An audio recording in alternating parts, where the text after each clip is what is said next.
Ladies and gentlemen, welcome to the Stand Up Speakeasy. I am your host, Srethne, and every episode I bring a comic from all over the country to talk about their comedy journey so far. And I met this fine dude over at Jackie Knight's Comedy Club in St. Augustine, and we've been pals ever since. Well, Facebook pals. But I interviewed him earlier when I could be on the road, but now we're gonna go virtual, and I'm excited to have him back. Ladies and gentlemen, Tekk Johnson from Tallahassee. Hey, Tekk, how are you? Hey, what's up, man? How you doing? What's up, everybody? Awesome, awesome. Thank you for joining me today. So, you were born and raised out of Jackson, Mississippi. What was it like growing up in Mississippi?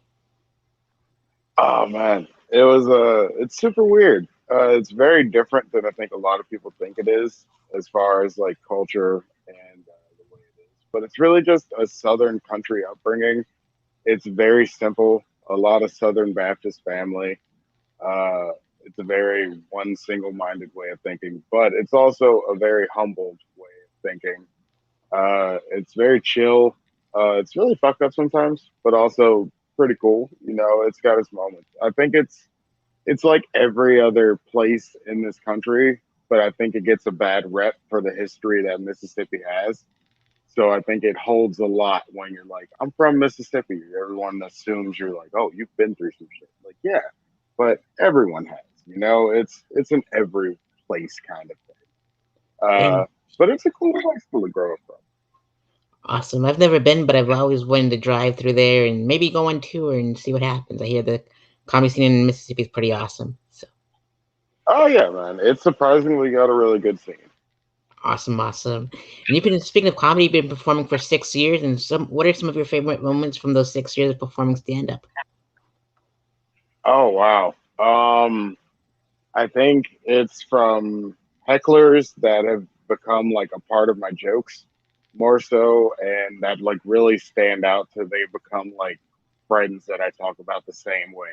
But they're actually people that have yelled at me at a bar randomly like 2 years ago, and they've become so memorable that they stuck with me where I have to navigate my jokes to make people know who they are. And that's one of the things that I think is a very rare part of doing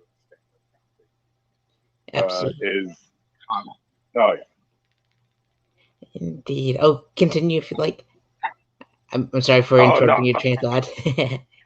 no, do your thing, man. I work on squirrel comedy. But no, there's from hecklers to traveling to I think every comedian gets to a mental point where they feel like comedians have a very specific way of thinking to the point where when you meet other comedians who also think like you grow to like you only want to hang out with those types of people.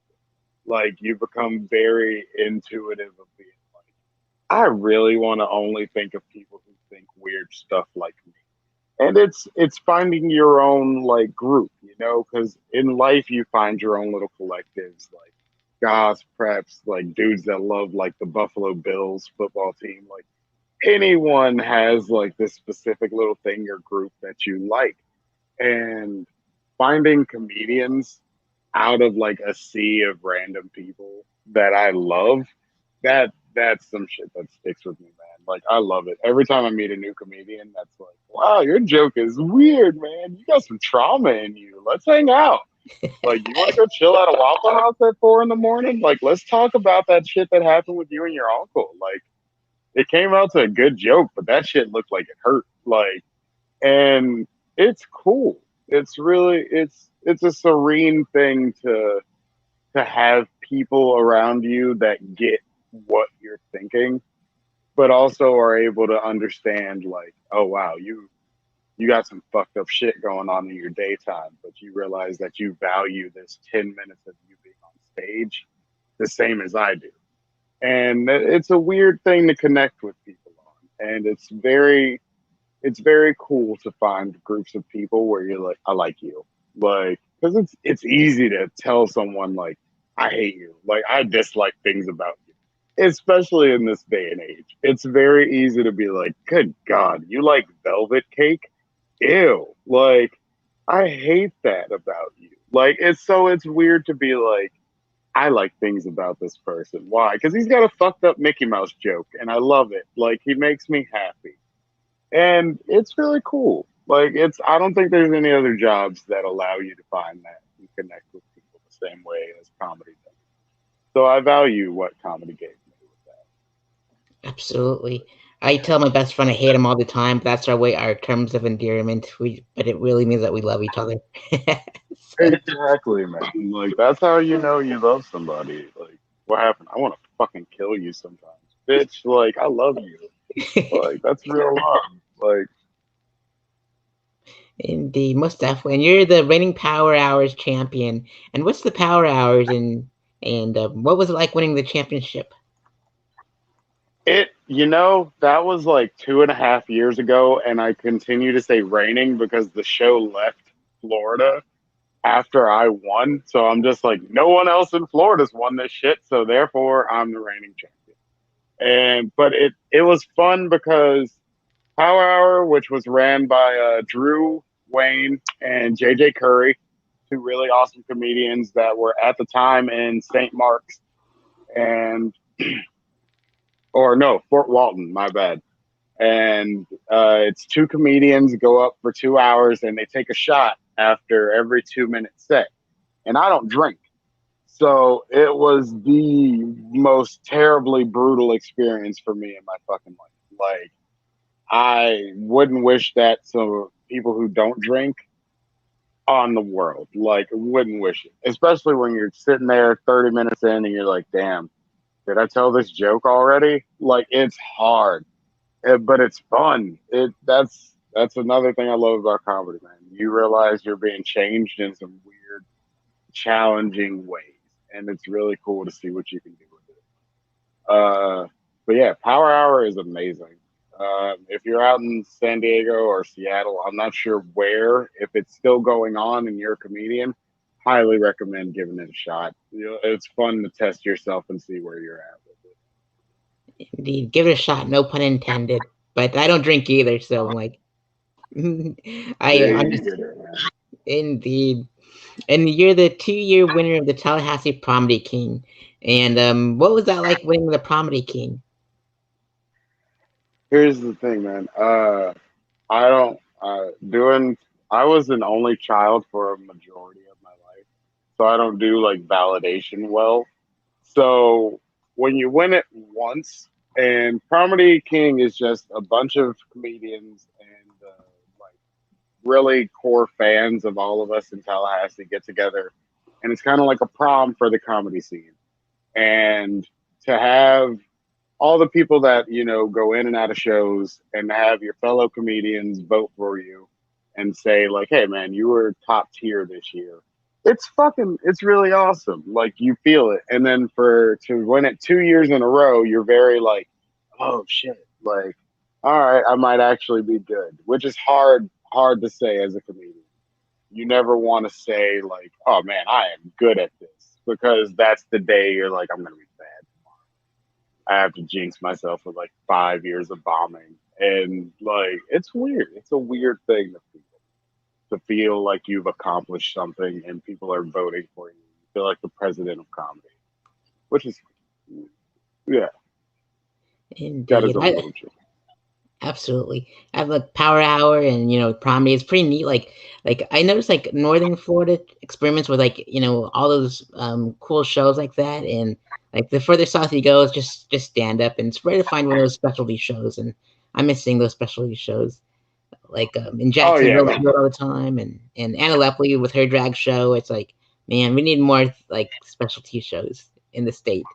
I very much so. I feel like not many other states do specialty shows the way that we do specialty Absolutely, I agree. And so you also were winner of the Dawn of the Dead Zoom contest, and I know comedy's on Zoom and other stuff like that. And what was it like winning the Dawn of the Dead Zoom contest? Zoom, I think, is Zoom is a very dark, weird corner of the comedy video game. Like it's the quest and it's the DLC no one asked for. Like we were putting, like it's the best way to put it, man. We were put in this situation. And we were like, all right, we'll try to mingle it up. Here's this new thing called Zoom. And we thought it was cool. And then you get on it and you realize doing Zoom shows is the equivalent to doing real stand up in front of an empty bar with maybe a bartender in it. That's the best way to put it. Like doing Zoom shows is doing two people and a bartender for like 20 minutes. Like it's not easy. Like, cause 5 minutes on a Zoom show feels like forever. Like you can do a 30-minute set and it will go by faster every time than a Zoom set because Zoom is weird. Zoom is very like, it's very cam froggy or like a lot of the old websites where you're like talking about your feelings at 3 a.m. Like incense are going in the background. Like that's every Zoom show. So you have to get used to it. But Dawn of the Dead was cool because Andrew Ferrara ran it from Pensacola, also amazing comedian. Um, and he invited me on with a lot of other amazing comedians from all across the country. And that was the one cool thing about Zoom was there became these different networks that allowed comedians to work and mingle together to get to know each other. So it wasn't just one state here or one city there. It was all of the country coming together and being some really cool comedians. And it was a really fun, nifty experience, man. I will say that.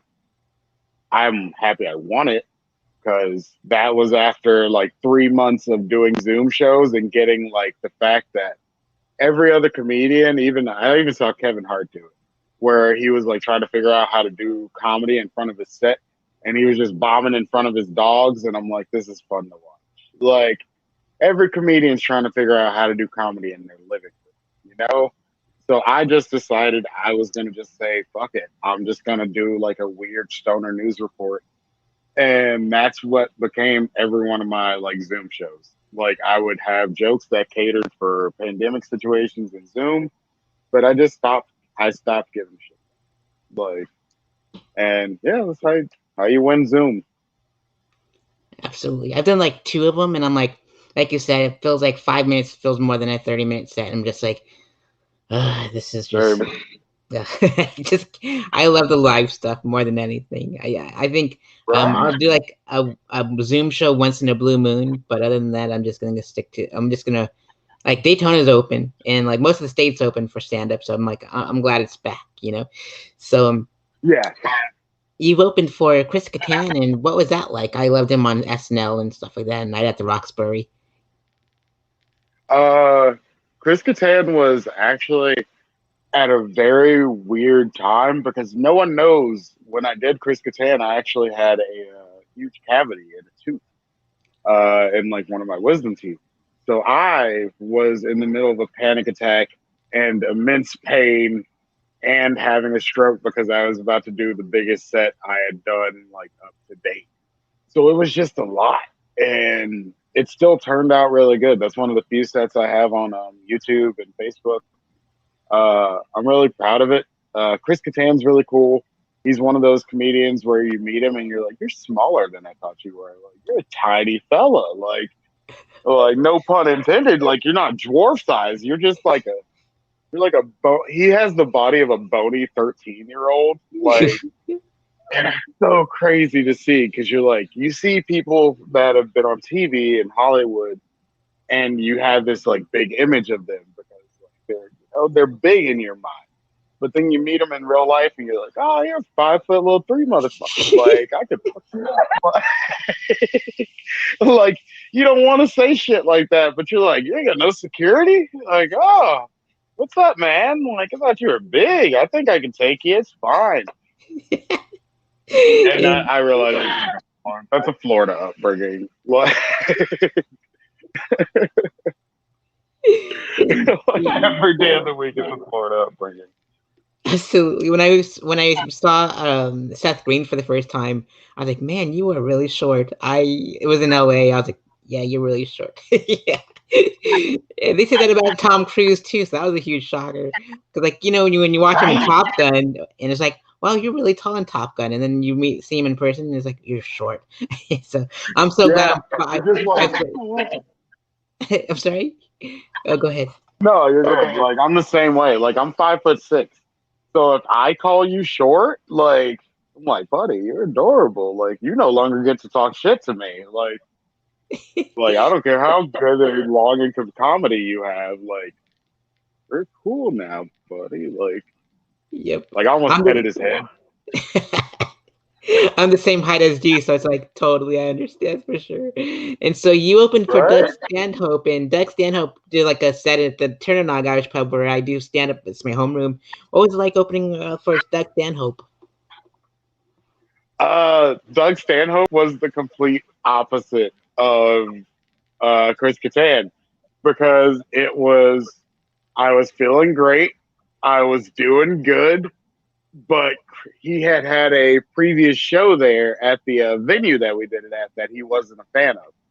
So he had a bad attitude the entire time we came in there, and everything pissed him off. Like every person made a sound irritated him during his set, and it was weird because you get to a point where you're like, oh, this is one of those don't meet your heroes moments, and it's so weird. It's so weird to be like, man, you're the guy that was on the Man Show, the bad seasons, and you can't say shit like that when you meet famous people. Like you can't share your actual opinions because they'll think you're an asshole. And I'm like, yeah, but he already hates everything about Florida. Like I think I might give him something else to hate. Kind of I love Doug Stanhope, but also he was kind of a dick. And I wanted to shake his hand, and he was like, "Nah, no, thank you." And I was like, "All right, Wow. cool, yeah." Well, I was like, "How are you gonna do me dirty when you look like a drunk hobo clown? Like that's wild. Like, and that's your go-to look. Like that's on purpose. I dig it, but go fuck yourself if you have a Florida tuxedo and you don't want to shake my hand. Like that was terrible, but it was."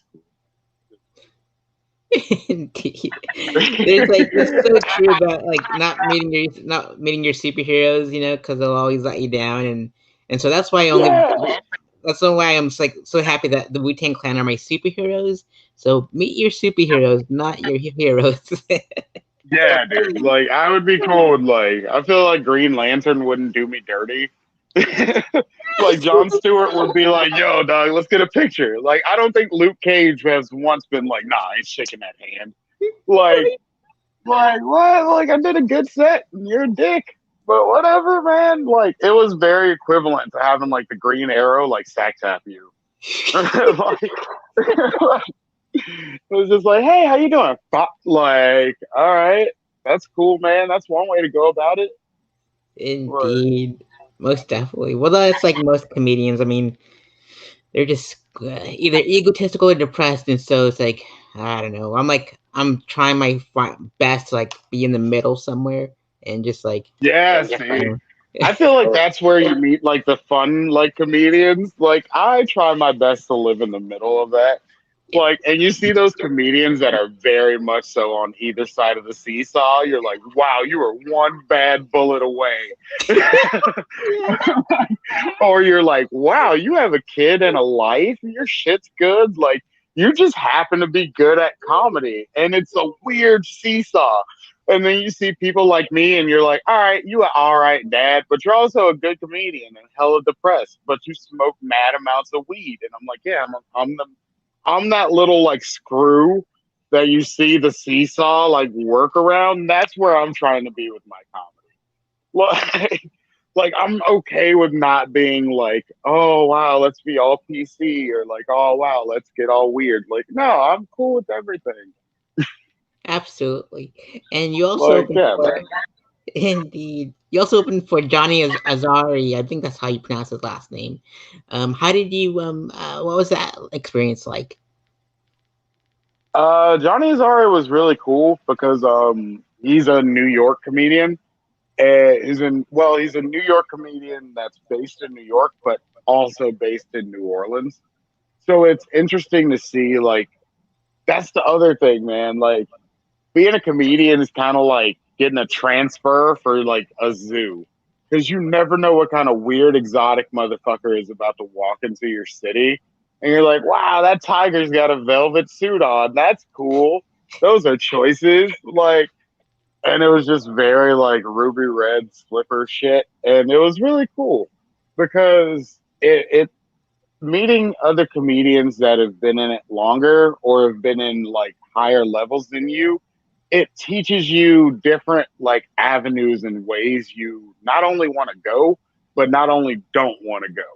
You know, so it'll very easily be like, hey, you know, like I moved to New York, but in the back of your mind, you're never, ever will I try to move to New York to do comedy. Sounds gross. Like the Ninja Turtles are stationed there. What? Like, get out of here. I'm not going. Y'all have subways. Y'all get trapped in all the time. And like, and it's just little things like that that you meet comedians, and it's really cool. Uh, and it's cool hearing like different stories and different things, especially from a different point of view for someone who's like an older comedian who is very much so like a New York style comedian. And, yeah, like, see, every comedian does the head nod when I say like a New York style comedian. They're like, oh, yeah, these fucking like it almost gives every comedian a Seinfeld moment. Like you're like, oh, the New York comedian. You're like, oh, this fucking guy. Like he's gonna do a bunch of shit about a bunch of addresses we don't know, and then he's gonna talk shit about how people are different, but how he loves New York and there's Manhattan, and we're all like, dude, talk about Tampa. Like we don't. Like it's cool, but like I got attacked by a hobo in Panama City, but you don't hear me like actually I can't say that because I do tell that story all the time. But yeah, man, like I think different comedians really share different adventures with you.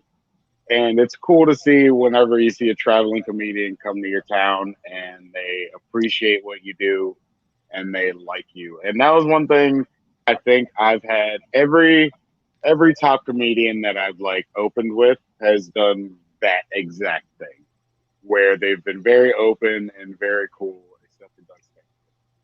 And that's cool. Like, but yeah, it was all cool. Like I enjoy it. Like it's one of the things about comedians is the climb.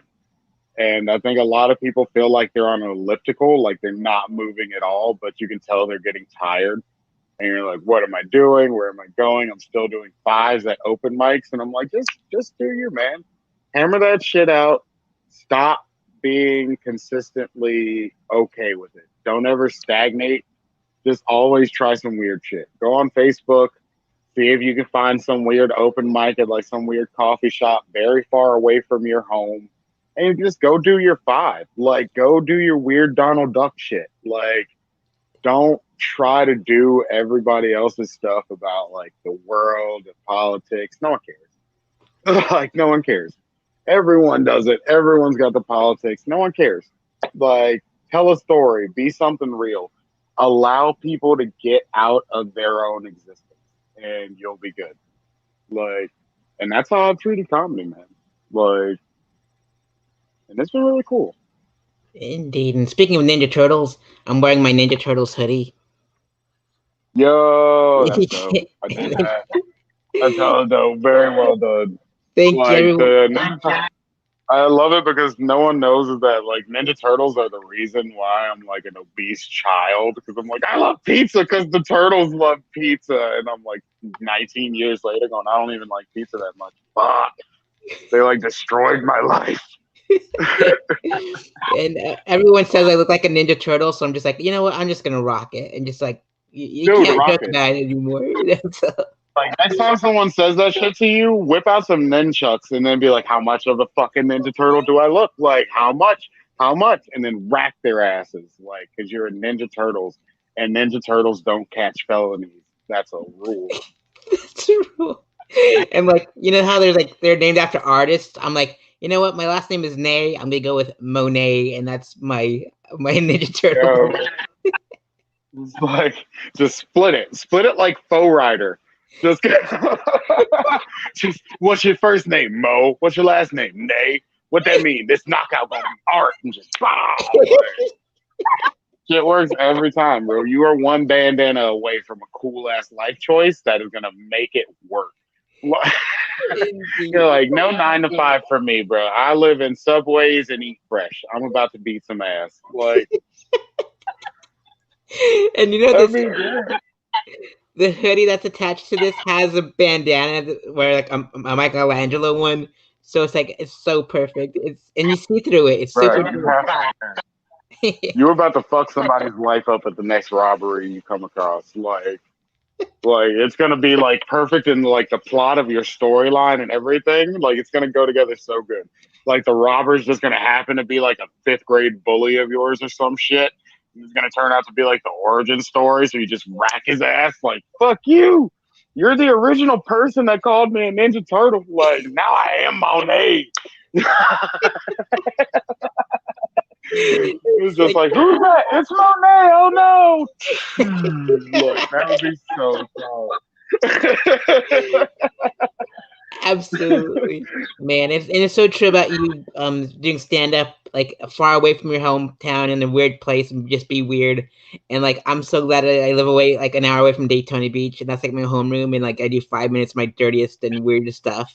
And like now they gave me they coined me the cleanest, dirtiest comic in Daytona Beach because I say all these bad, dirty things without saying a curse word. It's like the best feeling in the world. So it's awesome. Yeah, dude, that's some art. Like, that's some really cool things. Like, you realize like how long it took me of not realizing that Bruce was a mostly clean comedian. Like, Wow. it's amazing. Didn't realize it all my life. But Bruce has a way of, sorry, being dirty, but being able to clean it up so that clean audiences can still enjoy his comedy. And so if you're able to do that, man, props to you. I have third world no, I have destroyed like bookings because I've watched like four clean comedians bomb in front of me and I'm like, I cannot do that. I'm gonna need to. I'm sorry, guys. I'm gonna have to say fuck. I love you. My ego can't take bombing. Like, I can't bomb for money. I can't do it. It makes me feel icky. I gotta say fuck. I'm sorry. Like I'm sorry. I'm sorry. And like I have made eye contact with multiple bookers like as I'm being like I'm about to fuck up. Like PG-13. And it's terrible. I feel bad every time.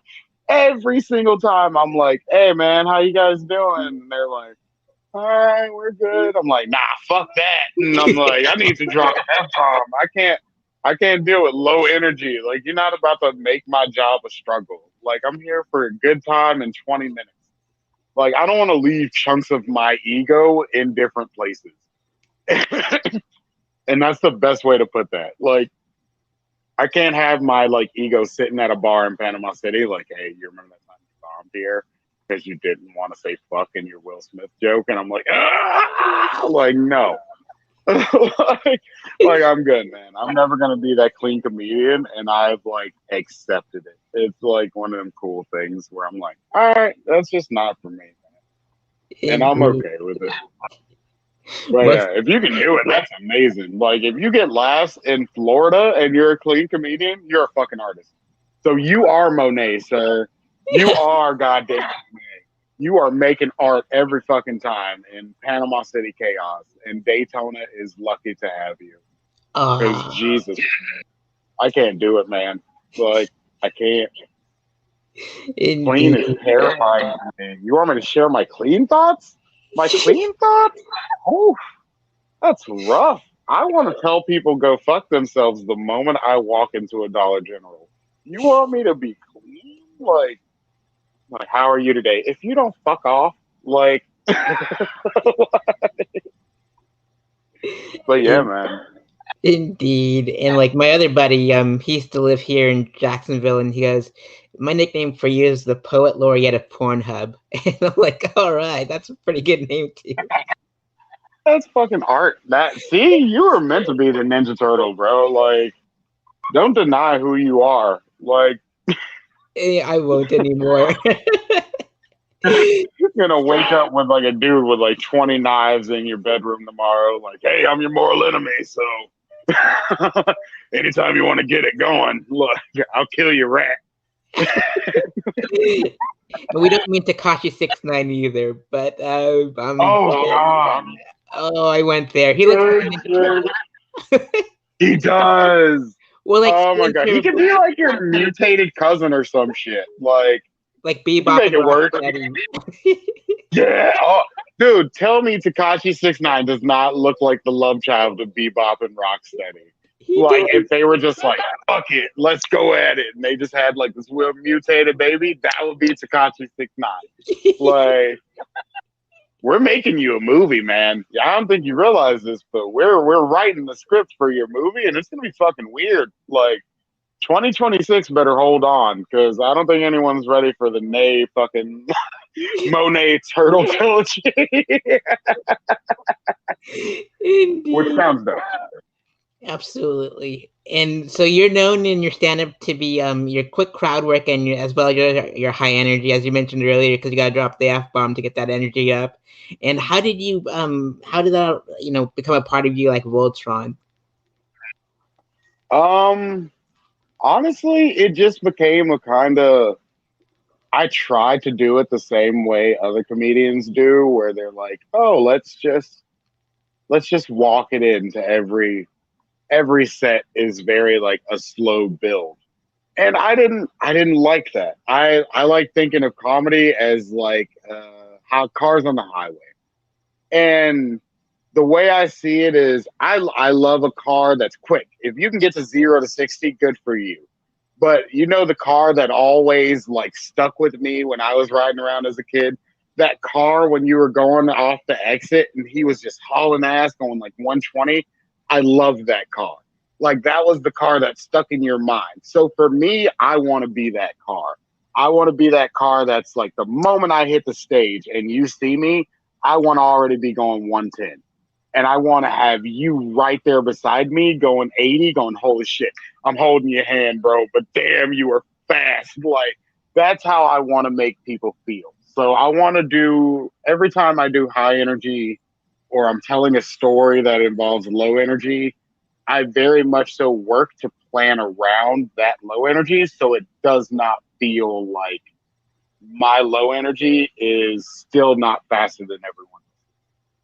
And it works. It's one of those things where I love when people come up to me and they're like, I remember you because you kept me right there the whole time. And I'm like, yes. Like, I love that. I don't like when people do the pauses and they're like, oh, is that not how you felt? I'm like, no, fuck that. Like, get into it, man. Let's tell this joke about your grandma. Like, fucking boom, boom, boom, boom. Like, hit it. And I think it's Chris Rock that tells the story about how he likes to prep his energy. There's multiple ones, but he talks about a boom method of just being like boom, boom, boom, boom. And for me, I'm just like, I want to do like a tap dancer, like kind of boom. That's how my pacing is. So when everyone's going boom, boom, I want to be like boom, ba doom, da doom, doom, doom. Like that's, I want to be the like jazz when everybody else is doing blues. And that's like the best way to put it, really. Like, oh, that's good. I gotta write that down. But like, it's just I don't understand in a world full of boredom and slow movement. Like everything is so slow sometimes. Why? Why would you take the time to share your thoughts slowly? Like in my mind, I'm doing every set like someone's about to blow this bitch up. Like, I want you to hear it. I want you to laugh at it, but I'm not going to take an extra second to soak up the fact that you laughed at my joke. I want to be like, all right, you get it. Let's go on. Like, I want to be that student in a class. No, I want to be the teacher in a class where all my students are competent. Like, like I don't want to have to re-review things. I hate listening to comedians be like, "Oh, well, you don't understand because it's a joke." I'm like, "No, they understood. It just wasn't funny." And I've said plenty of not funny shit before, but because I said so much funny shit before it, and I know I'm gonna say funny shit after it, people are still like, "All right, good job. You missed that gear, but you try." And then I bring it back, like, but I bring it back in quick enough time to where you didn't notice, you didn't laugh at my shit. You didn't take the time to realize, like, oh, you fucked up for a minute. No, I'm moving. I'm always there, and I love high energy. People tell me settle down a couple of times, and I've always been like, why? Why? There's so much settling down and doing everything slowly in this world. Why not speed up? So that's And how I did it, man. absolutely. And I love your mission statement where you have everything, like something for every crowd, and you're always wanting to bring smiles to the world. And I think that's fantastic. And the world needs more comics just like you. So, and for our episode today is we're raising funds for the American Red Cross. And what made you choose the American Red Cross to raise funds for those fine folks today? Every time one of my buddies, comedian here, Caleb C. Thomas, he always talks about his time in the Red Cross in Haiti. So whenever I think of a charity, like that's always the one that pops in my head first. So I was like, do that one. Like next one, we'll do some other charities. Like we'll see how it goes. We'll mix it up. Like hopefully they don't do bad ones. Indeed. I love Caleb. I met him in Jacksonville and interviewed him, and he said some kind words when I interviewed him in person. And he's such an awesome dude. I love Caleb. Yeah, dude, he's fucking amazing. Indeed. And Tekk, these are the questions I asked Jackie Knight, so we'll revisit them and see if any of the answers change. So Tekk, what inspired you Oh to yeah, perform? dude. Indeed. What inspired you to perform stand-up comedy? Uh, shit, man. Life. I wanted to make people laugh, and bring joy to the world. And I feel like there wasn't enough of it before I started doing comedy. And I feel like I've gotten maybe like 5% done as far as like bringing laughs to the world, but I'm getting there. Like, but yeah, I wanted to bring joy in a world of weirdness. I wanted to be people's reason to get the fuck up and do some shit, and it's working. Absolutely. And what was it feeling like when you first performed stand-up? Absolutely terrifying. I think the first time I was so like shell shocked to where it was like being dropped on D-Day. You're just like, all right, this is cool. It's scary, but this is pretty fun. Like, this is cool. And then the second time, you're like, fuck me. Like, Jesus Christ. All right, this is what I'm doing. And then the third time, you're like, you get into the habit, and it's constant and streaming. And I think comedy is one of the most difficult classes you can take in, like, if you're talking like like college. Like comedy is top tier. Whatever you want to learn, you're gonna learn some shit way harder in a month. So hold the fuck on. Like, Indeed. And what are your favorite comedy specials and comedy record albums? ooh. I think I had a lot of like Carlin and stuff on it like last time, and over the like last 2 years, I think I've really gotten into a lot more comedians of now. So I think Ali Sadiq's last special is really good. It's probably one of my favorites. Um, I think Dave Chappelle's not most recent one. Although all his like Netflix ones are kind of solid. Uh, um, Gosh, why can't I think of his name? The guy that's on Daily Show right now, tells amazing stories on ah God, I can't think of it. But there are several really good. Actually, I still love Bo Burnham. I still think Bo Burnham is probably one of the most solid like comedians, and all his stand-up sets are really, really solid for a guy who is able to show his emotion and make you laugh and not hide either one of those facts at all. And God, I haven't listened to a good comedy album in a minute. But yeah, those are my top specials right now. I'll totally like see if you can post edit some shit. Oh wait, we're live. Never mind. Indeed. Like I think the some names from the Daily Show that remind me are Trevor Noah and Roy Wood Jr. are the ones that come to mind. Roy Wood Jr. Yes, Roy Wood Jr. is the one. Roy Wood Jr. to me right now is the best storyteller in comedy outside of Joey Diaz. Like I think Joey Diaz and Roy Wood Jr. are the best like storytellers in comedy right now. Period. Against any like top tier comedian. Indeed, absolutely. I got to interview him in Jacksonville. He's such a cool dude, and he told me some stuff off the record, and I'm like, man, that so great knowledge just to pick his brain. So it was awesome, dude. And let's see here. Some of those folks have been on TV and film, and I want to know your favorite sitcom, sketch shows, and comedy films are. Ooh, favorite sitcoms are Martin, Seinfeld. Um, there's like a bunch of random ones. Like there's like half sitcom. Like what do you call those shows that are like actiony shows that are kind of comedy ones?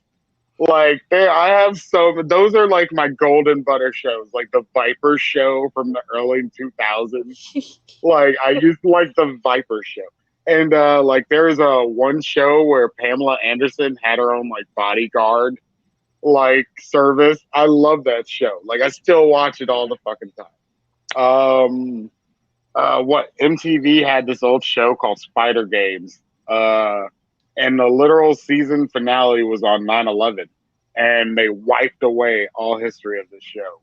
So like it's one of those that's like one of my phantom shows that I love telling people about, and they're like, what is this? I'm like, bitch, let me tell you my conspiracy theories on Spider Games.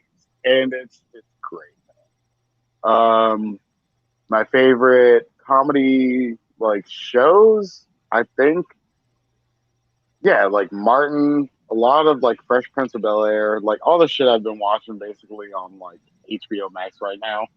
Like those are the ones where I'm like, I still love these. Lots of Living Single.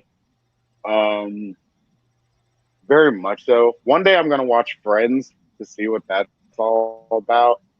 Like I'm, yeah, man. But it's oh I'm not no. sure what I'm not sure what happened either, but it's like it's kind of like I can't like dancing on the ceiling with Lionel Richie. Next thing you know, you're gonna be upside down. But we're follow Tekk on Instagram, and both handles are scrolling in the bottom. His OnlyFans account, his YouTube. Subscribe to his channel. Donate to his Cash App and Venmo. And we're raising funds for the comics that are on the show, and also the American Red Cross as well. And so he's stuck frozen in time, and Elsa's probably saying let it go, but I don't think he's gonna be able to let it go. So we're gonna see what happens next, because this is live, and you never know what's gonna happen on live stuff, which is fantastic. It's like Saturday Night Live. It's like, I don't know, pro wrestling live. We'll see what happens. You never know with these things. And I don't really edit it or anything like that. I'm just gonna let it go, just like Frozen and what happened to Tekk Screen. But it's been fun so far. I mean, it's great to catch up with Tekk and all that stuff. So he'll probably log back in, and we'll carry on and all that good stuff. But really excited about the whole stand-up speakeasy. I mean, we're close to like about 10 more episodes, and we'll be at 100, and I'm booked all the way until like the middle of March. So such a great experience of like getting to know all these comics from coast to coast, and raising funds for them, because some of these states are still locked down, and some of them are, the comedy clubs are not at full capacity. So that's what I'm trying to do my best to get all their social media numbers up, so when these comic clubs do open up, they can be booked easily, and all their stuff, because all their social media numbers are up and all that stuff. So we're still waiting on Tekk Johnson and seeing what his favorite sketch shows and films are, and if we need to, we'll do a part two and carry on from that point. Um, so hopefully that will be just fine. And I have a show tonight out of town, so I told him we'd be done in about 10 minutes, and so whatever happens, happens. And I don't mind carrying on doing a part two because there's some of these episodes have a part two. But Tekk is back, and we'll add him to the show. Hey, Tekk. Hey, very Awesome. sorry about that. It's all good. I kept the crowd entertained, so we're fine. So, your favorite sketch shows. What are your favorite sketch shows? Oh man, I still like In Living Color. And I'll be very conflicted when I tell people this, but I was always a Mad TV kid. I was never a big like SNL fan, so I think that's probably why I'm so fucking weird, man. It's because I grew up with Miss Swan instead of like terrible comedy on SNL. But yeah, very much so. Like Mad TV. I don't know if anyone's watching Sherman Showcase right now, but like Sherman Showcase is one of my favorite sketch comedy things, and it just came out 2 years ago. But definitely would recommend it to any like even if you are not a black comedian or a black person, I still highly recommend Sherman's Showcase because it is fucking hilarious. Like it's really good. But yeah, that's my top tier, man. Uh, I was never really like I got weird whenever Key and Peele and like Dave Chappelle and a lot of those shows came out. I was very like, nah, I want to watch some weird stuff, and that's when I was like, I'm watching Jackass. And then, so yeah, you watch stuff like that. Eventually, you're like, nah, I don't want to mix it up too bad. And And yeah, so those are my top ones, man. for sure, and your favorite comedy films. Ooh, I am once again. I'm kind of a like '90s fucking terrible soul. So I'm like How High or Half Baked kind of person. One of my favorites is Maverick, which is a like dry ass white dude comedy about poker. And Mel Gibson. Like it's a Mel Gibson western about poker, but for me, I'm like, this is hilarious. Like there's an Easter egg, like there's an Easter egg to Lethal Weapon, and like no one cares. And I'm just like, these are like those are the comedies where I love them more than anything, where I enjoy thoroughly just watching them for my fun. Some of the other ones, I think True Lies is probably one of the funniest fucking movies that does not get recognition for being funny. It's very much so one of those movies where people are like, oh, it's an action movie. It's got like Arnold Schwarzenegger in it. It's very compelling. I'm like, yeah, but it's also got Tom Arnold spitting hot fire and gold. Like, are you kidding me? There is no point that's not funny.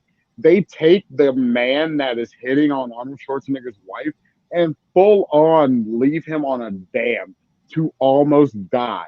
They make him think he's being assassinated, and then they shoot at his feet. They shoot at his feet while they're driving away. That's the most gangster shit on the planet. Are you kidding me? That's hilarious. Like, if you've never seen True Lies, go watch True Lies. You're missing out. It's amazing. Indeed, I love that. And Jamie Lee Curtis puts on a heck of a show too in the movie, and I love her in Yo, Halloween and all that good stuff too. So she's fantastic. And if you can go on tour with any comedian locally and internationally known, which comedians would you like to go on tour with? um, God, I know this list has changed since the last time we talked, but I would definitely like to go on tour with more of a.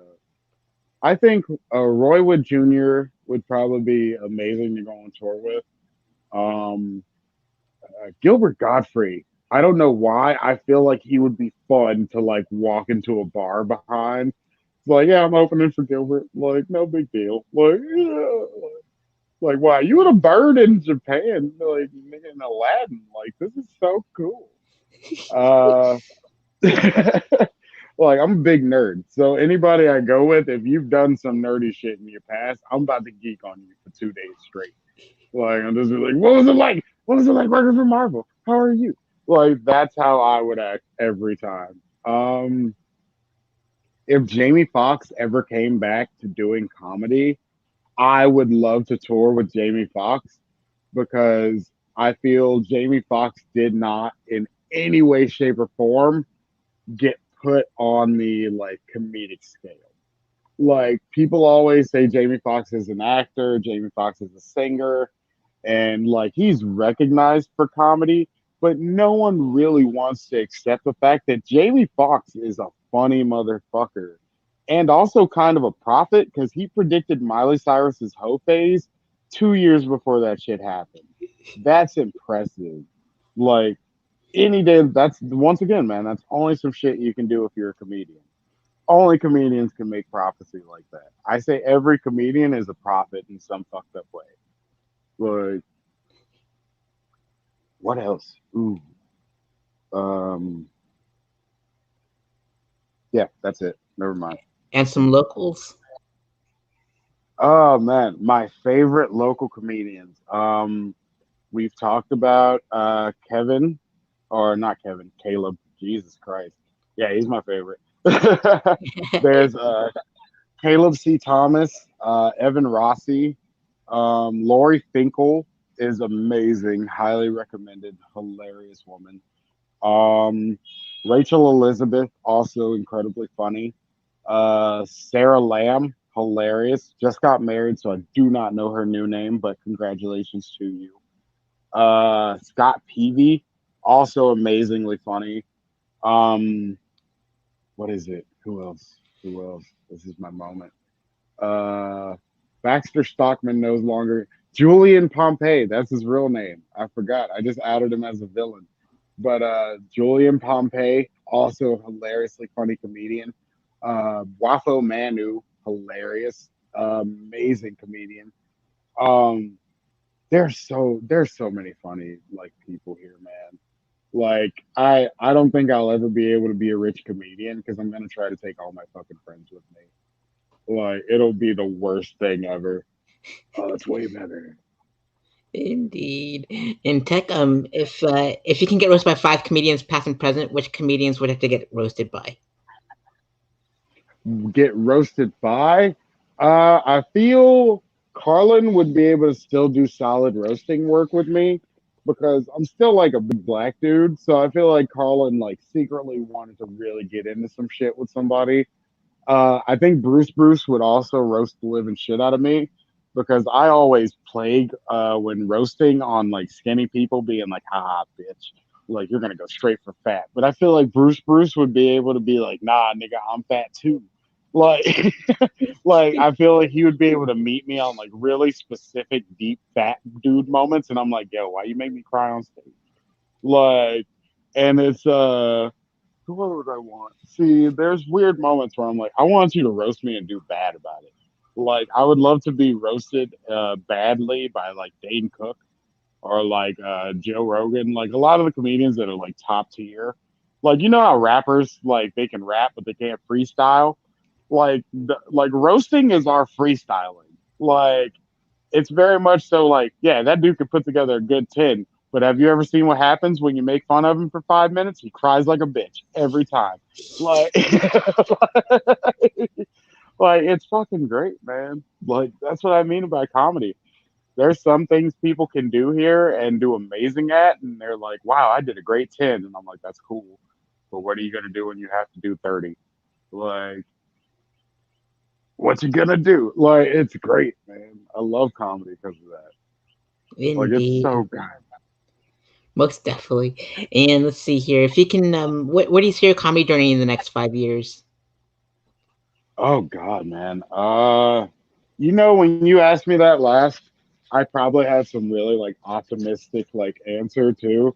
I was probably like, "This is amazing! Like, this is gonna be wonderful. I'm hoping I can get advanced." And then a pandemic happened. So honestly, in 5 years, I'm hoping to just keep going as far as comedy goes. I want to see what happens with cancel culture being the way it is. Uh, not as much politics happening anymore. Like there is no like I can't tell you how many comedians focus on being funny based around Trump. I can't. I can not count them with all 10 of my fingers and 10 of my toes. That's how many there are.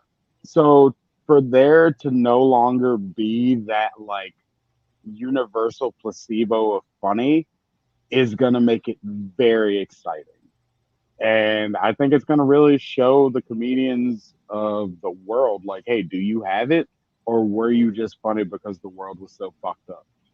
And it's going to be fun to see. Like, and I think 5 years will be the good time, I'll tell you. Or we'll have another pandemic, and the surviving comedians will be gods because all the other ones have died. We're going to be like the Jaeger pilots in fucking Pacific Rim. Like we're just, like we're having Tekk Johnson, the god, is coming to do his 5 minute at my show. I had to give him my grandma. Like that's like I want us to be rock stars, man, because we deserve it. And that's where I want comedy to go every time. Like every time you ask me, like 5 years, what do you want to be? I want us to be gods. I want us to be upon Mount Olympus with a statue of Dave Chappelle pissing on R. Kelly, like in the background. Like that's what I want to see because that's the god and temple that we deserve. You know? And it's weird. It's terrible. And which other forms of comedy would you venture off into, like improv, sketch, comedy writing, acting, directing, etc.? you know, I would love to sit here and be like, man, I want to go into writing and like directing and acting. And I'm like, I want to be a few things. I want to be the comedic relief in a Black Panther movie. I want to be a little bit successful as a writer. I don't want like entire responsibility, just like a small shit show on FX. Like, like I just want a black version of Louis that's not super sad and directed by Childish Gambino. Like, I'd love to write like Happy Atlanta, like a dude that's kind of got his shit together and sells drugs, but he's also bisexual, so he just likes to fuck everything. Like, that's the kind of show I want to write because that's the kind of motherfucker that I am. So that's how I want to live it. You know, I don't want to do the crazy shit where I'm like, I want to be an actor and I want to be taken seriously. No, fuck that. I'm not trying to be fat black Jonah Hill. Like, I'm not. I just want to be a funny black goth dude that fucks bitches and gets money. Like, and that's like, I'm just trying to live the fucked up, most horrible American dream I can live. like, like, Awesome. And Tekk, what's is your favorite joke a comic has written? what'd you say, man? I'm sorry, Uh, headphones wh- cut out. oh, what's your favorite joke a comic has written? Ooh, that a comic has written. Like, ever? Ever? Oh, man. Um, what's one fucking joke that I will never not think about? Dave Chappelle's sprinkle a little crack on him and let's get out of here joke. Like it's from I think it's from the Run Tell no, it's not Run Tell That. It's the one the day it's the HBO Dave Chappelle special where he's got DMX playing in the beginning. I can't remember the name of it, but it's just him talking about a like he wouldn't be able to like live in his house and call the cops because it's too nice. And I was like, everything, and he does it. And I appreciate old comedians that I like more now because I recognize what a callback is. And I recognize, like, oh, I see you setting up a joke now. Like, I realize that. And I'm able to see it. And I love that now. So I love that joke because not only does it do a callback to a previous joke, but it also sets up two more jokes in that same stand up set. And to see someone putting together puzzles like that in the same way that I put together puzzles, that is one of my favorite jokes because there's so much to it that it really shows you how simple a joke can come out, but how many difficult layers it took to put that joke together. You know what I mean? Like, because I've seen people make like stories that were like 2 years in the making be a 4 minute joke. And I'm like, people don't know that that man like broke himself telling you this joke. Like, appreciate it, damn it. Like, and yeah, man. Like, yeah, the sprinkle the crack on him joke. That's my favorite one. Indeed. And let's see here. Uh, what is the what we talked about it earlier, but we'll remind the audience at home. What experience would you like your audience to take with them after a set is over? Um, I want them to. I want people to have a break when they're watching my comedy. I want people to constantly be able to think of my jokes and have that be a moment of relief in their day. Like, I want you to specifically always be in this, like, the stresses of at a stoplight when you're just at a stoplight thinking about everything fucking up your life. I want my jokes to be the thing that's like, haha, not that bad. Like, it's like, I want Tekk Johnson to be the thing that's like, man, I'll be all right. Like, why? Because Tekk Johnson made me laugh, and that made me realize like shit's not that bad. And if I can get people to realize like the world isn't that bad based on the crazy shit I'm saying at the time, then my job is done, man. Like, that's what I want you to get out of my comedy is pure joy and just happiness. Absolutely, indeed. And let's see here. And Tech, the stand-up speakeasy is like a secret society of stand-up comics. It's during the Prohibition, the Roaring Twenties. You got to know somebody to know somebody. But and you were nominated for my show. So with that being said, Tech, which comics would you like in Tallahassee would you like to see on a future episode of the stand-up speakeasy? Oh my. Um, if I could give you two comedians that deserve to be in the stand up speakeasy, I would have to tell you Scott Peavy and Sarah Lamb. Awesome. And I for think everyone, your ass is off. I didn't catch that. Go for it again. I'm sorry. My bad. They have both worked their asses off, and those two deserve some secret society love. Absolutely. I'll be sure to get them on there. I hope I'll reach out to them and get them on the show and all the good stuff. And eventually we'll get all of Tallahassee on the bills. So if you didn't weren't named, don't be mad. We'll get you all on here because my goal is to put the entire state of Florida on the map. What I've done already so far, there's so many, but we have so many comics on my channel that's insane. So it's like watch those interviews, watch Tech's old interview too while you're at it. So Bro, the growth from one video to another is insane. The optimism in my eyes is probably amazing in that video. I got to go back and watch it. I want to see what I look like. indeed, it's been so long, and I'm so glad we got to reconnect. Tech, you're awesome, and I can't wait to see you perform stand up again. And I remember that night you killed, and it was amazing. And at Jackie Nights, and I had a great time. You're welcome, and please follow Tech on Instagram. His handles are scrolling below on his OnlyFans, his YouTube. Donate to his Cash App and his Venmo because I'm trying to put some money in your pockets as well and get those social media numbers up so you can get booked on all those fancy A-room clubs all across the country.